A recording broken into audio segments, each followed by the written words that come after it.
Here's a shocking truth: you don't need $50,000 or even $20,000 to start investing in real estate. In fact, I'm about to show you 5 proven ways to get started with just $5,000. And one of these methods could have you earning passive income within 30 days. Welcome back to Cashflow Kingdom, where we make personal finance simple for beginners. I'm your host, and today we're breaking down exactly how to start your real estate investing journey with just $5,000. We'll cover everything from REITs to crowdfunding platforms, plus some creative strategies that most people don't know about. By the end of this video, you'll have a clear roadmap to start building wealth through real estate, even on a tight budget. Let me guess, you've been told you need a massive down payment to invest in real estate, right? Well, that's old school thinking. The game has completely changed thanks to technology and new investment platforms. With $5,000, you can actually diversify across multiple properties and markets, something that would have been impossible just 10 years ago.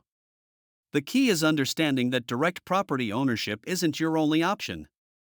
Today's real estate investors are getting creative, and that's exactly what we're going to do.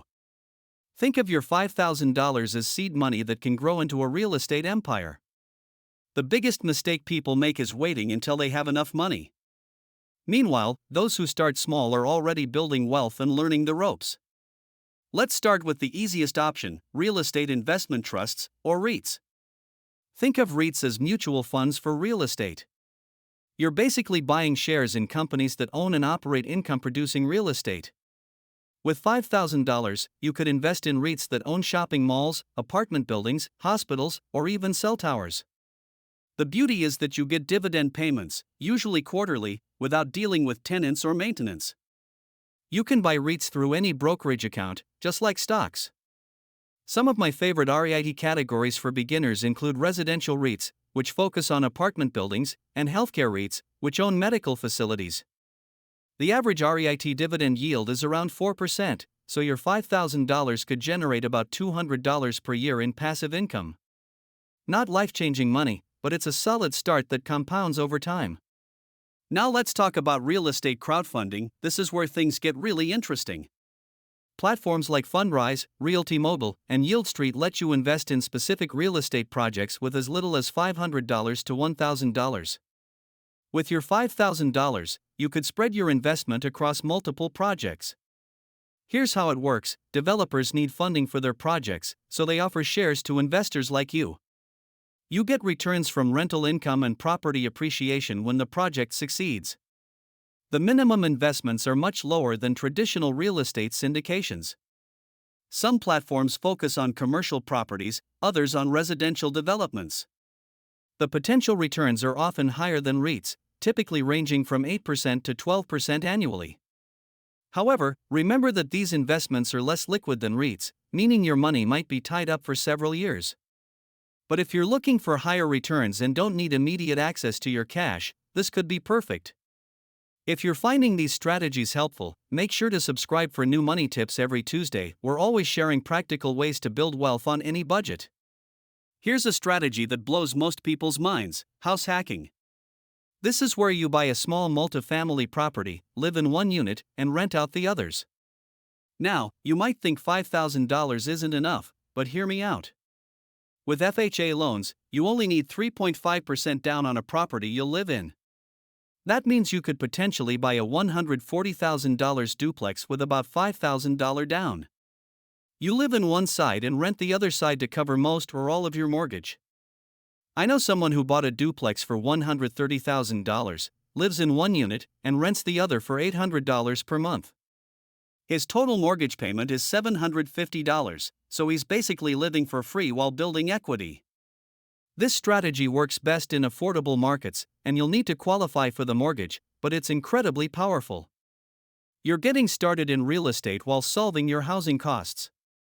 If you're not ready to be a landlord or live in a duplex, this might not be for you, but it's worth considering. Let's talk about wholesaling. This is more active investing, but it can be incredibly profitable. Wholesaling means finding distressed properties, getting them under contract, then selling that contract to another investor for a fee. Your $5,000 would cover marketing costs, some earnest money deposits, and maybe a few months of driving for dollars. Here's a real example. You find a house worth $100,000 that needs $20,000 in repairs. You get it under contract for $60,000, then sell that contract to a house flipper for $65,000. You just made $5,000 without ever owning the property. The key is learning to identify good deals and building a network of cash buyers. This requires more time and effort than the passive strategies we've discussed, but the profit potential is much higher.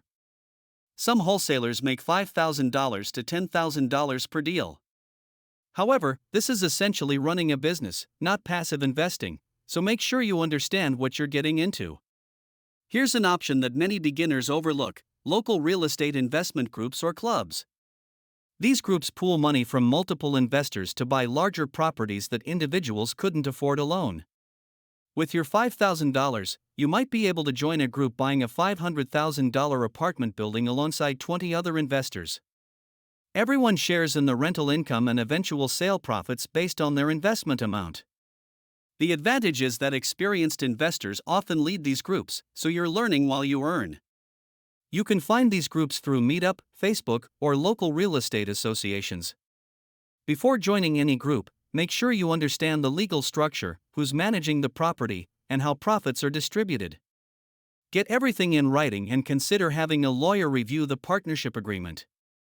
While this requires more due diligence than clicking buy on a REIT, it can offer better returns and valuable education.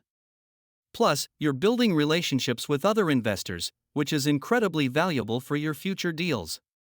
Here's the power move: don't put all $5,000 into one strategy. Diversification is key, even with a small amount.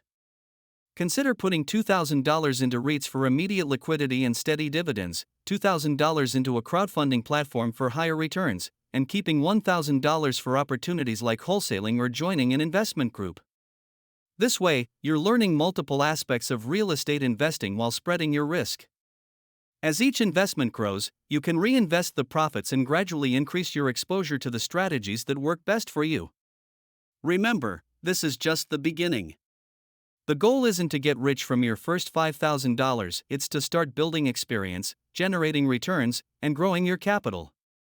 In 5 years, that $5,000 could become $50,000 if you're strategic about reinvesting and scaling up. The most important step is just getting started, and now you have 5 solid options to choose from. So there you have it, 5 legitimate ways to start investing in real estate with just $5,000. Remember, I'm not a financial advisor, and this isn't financial advice. Always do your own research and consider your personal financial situation. The key is to start somewhere, learn as you go, and gradually scale up your investments. Which strategy resonates most with you? Drop a comment below and let me know your plan. If you want more beginner-friendly investing content, check out this video on building your first investment portfolio. Thanks for watching, and I'll see you in the next one.